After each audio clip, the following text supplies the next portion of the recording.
मोदी सरकार ने अमेरिका के किसानों की आय तो दुगनी कर दी, लेकिन भारत के किसानों को और गरीबी में धकेल दिया और सरकार देश की बर्बादी का जश्न बना रही है। दरअसल यूएस इंडिया ट्रेड डील में अमेरिका भारत पर टैरिफ 50% से घटाकर 18% करेगा। बदले में भारत अमेरिका से $500 बिलियन का सामान खरीदेगा और अमेरिकी प्रोडक्ट्स पर 0 टैरिफ देगा। एग्रीकल्चर जैसे सेंसिटिव सेक्टर खोलने की बात करेगा और रूस से तेल खरीदना बंद करेगा। और ये पूरी कहानी सिर्फ ट्वीट्स और बयानों पर टिकी है। अमेरिका में ट्रंप कहते हैं, मैंने भारत को लाइन पर ला दिया, और भारत सरकार ट्रंप के इन दावों का खुला खंडन भी नहीं कर सकती। अब जिस टैरिफ कटौती पर जश्न हो रहा है उसकी सच्चाई भी सुन लो।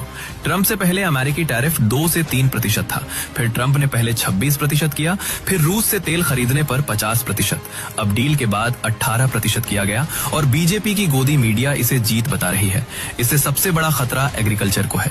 भारत की 40% आबादी खेती पर निर्भर है। अमेरिका में खेती एक पूरा बिजनेस है। बड़ी बड़ी मशीनें, सरकार की भारी सब्सिडी और बहुत कम लागत में ज्यादा उत्पादन। अब अगर ऐसा सस्ता अमेरिकी अनाज, दूध या फसल भारत में आने लगे तो भारतीय किसान उससे मुकाबला नहीं कर पाएगा और इसका नतीजा ये होगा कि किसान को सही दाम नहीं मिलेगा, खेती छोड़नी पड़ेगी, गांवों की कमाई टूटेगी और किसान और गरीब हो जाएगा।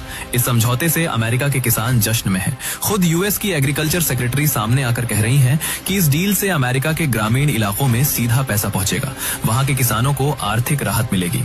याद है प्रधानमंत्री ने कहा था, किसानों की आमदनी बढ़ाई जाएगी, किसानों के कल्याण के लिए। बस फर्क इतना है कि इस सौदे में वो वादा पूरा होता दिख रहा है, लेकिन भारतीय किसानों के लिए नहीं, बल्कि अमेरिका के किसानों का। मोदी जी ट्रंप से ऐसे डर रहे हैं जैसे ट्रंप के पास एप्स्टीन फाइल्स की मोदी की कोई वीडियो हो।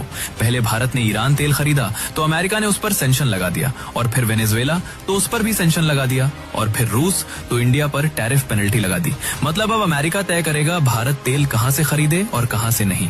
निष्कर्ष सीधा है, ये डील कम और ब्लैकमेल ज्यादा लगती है, सरेंडर लेकिन धुरंधर की ड्रेस में।